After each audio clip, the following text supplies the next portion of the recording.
اللہ کا نام لینے سے انسان اچانک پہنچنے والی مصیبت سے بھی محفوظ رہتا ہے۔ عثمان بن عفان کہتے ہیں، میں نے رسول اللہ صلی اللہ علیہ وسلم سے سنا، آپ فرماتے تھے، جس نے شام کو 3 بار یہ دعا پڑھ لی اسے صبح تک کوئی اچانک مصیبت نہیں آئے گی، کوئی اچانک مصیبت نہیں آئے گی۔ یعنی اس کا مطلب نہیں کہ دوسری آ جائے گی، یعنی ایک دم کسی قسم کی پریشانی اس کو لاحق نہیں ہوگی۔ اور وہ دعا ہے، بسم اللہ الذی لا یضر مع اسمہ شیء فی الارض ولا فی السماء وہو السمیع العلیم۔ اللہ کے نام سے، وہ ذات کہ اس کے نام سے کوئی چیز زمین میں ہو یا آسمان میں نقصان نہیں دے سکتی، اور وہ خوب سنتا ہے اور خوب جانتا ہے۔ اور جس نے صبح کے وقت یہ دعا پڑھ لی اسے شام تک کوئی اچانک مصیبت نہیں آئے گی، اور جب شام کو کوئی پڑھ لے تو صبح تک اس کو پریشانی نہیں ہوگی۔ اسی طرح اگر انسان بسم اللہ نہیں پڑھتا تو یاد رکھیے کہ بسم اللہ نہ پڑھنے کا نقصان یہ ہے، ابن عباس کہتے ہیں کہ ابلیس نے اللہ تعالیٰ سے کہا کہ تو نے اپنی ساری مخلوق کا رزق واضح کر دیا ہے، میرا رزق کس میں ہے؟ تو اللہ تعالیٰ نے فرمایا، ہر اس چیز میں جس پر میرا نام نہ لیا جائے۔ تو گویا جس چیز پر ہم اللہ کا نام نہیں لیتے وہ رزق پھر شیطان کے حصے میں چلا جاتا ہے، گویا ہم اپنے دشمن ہی کو فیڈ کرتے ہیں۔ قیامت کے دن بھی اللہ کے نام سے وزنی کوئی چیز نہ ہوگی۔ پھر اسی طرح یعنی اس دعا کے پڑھنے کے مواقع کون کون سے ہیں؟ نمبر 1، ہر کام شروع کرنے سے پہلے، تاکہ اس میں برکت اور مدد حاصل ہو، اس کے اندر قبولیت ہو، ہمیں اخلاص نصیب ہو۔ پھر خاص طور پر کھانا کھانے سے پہلے، حضرت عائشہ کہتی ہیں کہ رسول اللہ صلی اللہ علیہ وسلم نے فرمایا، جب تم میں سے کوئی کھانا کھانے لگے تو چاہیے کہ اللہ تعالیٰ کا نام لے، پھر اگر شروع میں اللہ تعالیٰ کا نام لینا بھول جائے تو چاہیے کہ یوں کہے، بسم اللہ اولہ و آخرہ، اللہ کے نام سے اس کھانے کے شروع میں اور آخر میں بھی۔ پھر اسی طرح لباس اتارتے وقت بسم اللہ پڑھنی چاہیے۔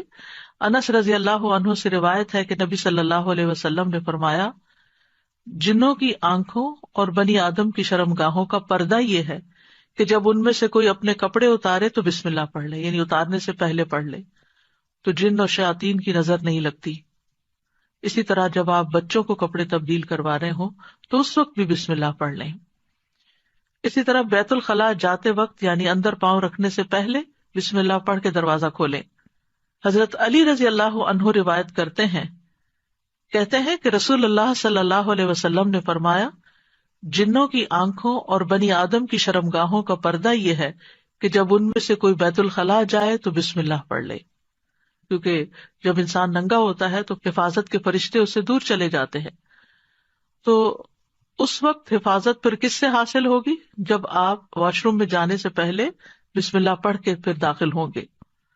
اسی طرح وضو سے پہلے، ابو ہریرہ کہتے ہیں کہ رسول اللہ صلی اللہ علیہ وسلم نے فرمایا، لا صلاۃ لمن لا وضوء لہ ولا وضوء لمن لم یذکر اسم اللہ تعالی علیہ، کہ جس کا وضو نہیں اس کی نماز نہیں، اور جو شخص وضو کے شروع میں اللہ تعالیٰ کا نام نہ لے اس کا وضو نہیں۔ اب یہاں پر بعض لوگوں کو یہ پریشانی ہوتی ہے کہ ہم واش روم میں کھڑے ہوتے ہیں، وہیں سنک ہے، وہیں کموڈ ہے، تو پھر ہم بسم اللہ کس طرح پڑھیں؟ اس کے ایک تو یہ ہے کہ جب آپ وضو کی نیت سے جا رہے ہیں تو اندر داخل ہونے سے پہلے ہی پڑھ لیں اور جا کے ٹیپ کھول لیں اور اپنا وضو شروع کر دیں۔ دوسرا یہ ہے کہ آپ دل میں پڑھ لیں، لیکن اگر کوئی بھول گیا ہے تو جس وقت یاد آئے یعنی وضو کے دوران اس وقت بھی پڑھ سکتا ہے۔ پھر اسی طرح پڑھنا ہی بھول گیا تو اس کا کیا مطلب وضو ہوا ہی نہیں سرے سے، یا پھر یہ کہ اس کی اگر وضو نہیں ہوا تو کیا نماز ہی نہیں ہوئی؟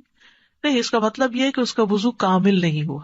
یہاں علماء نے اس کا مطلب یہ کیا ہے کہ اس کے وضو میں نقص رہ گیا، وضو ہو جائے گا، نماز ہو جائے گی، لیکن وہ جو برکت حاصل ہونی تھی یا زیادہ ثواب ملنا تھا اس سے انسان محروم ہو جاتا ہے۔ پھر اسی طرح یہ ہے کہ قرآن مجید کی قرأت سے پہلے بسم اللہ پڑھنی چاہیے۔ قتادہ سے روایت ہے، وہ کہتے ہیں کہ انس رضی اللہ عنہ سے سوال کیا گیا کہ نبی صلی اللہ علیہ وسلم کی قرأت کیسی تھی، تو انہوں نے بیان کیا کہ آپ صلی اللہ علیہ وسلم کھینچ کر پڑھتے تھے، پھر آپ نے بسم اللہ الرحمن الرحیم کو پڑھا، یعنی بسم اللہ الرحمن الرحیم، یعنی مد کے ساتھ پڑھتے تھے، الرحمن کو اور رحیم کو بھی کھینچ کر تلاوت کرتے تھے.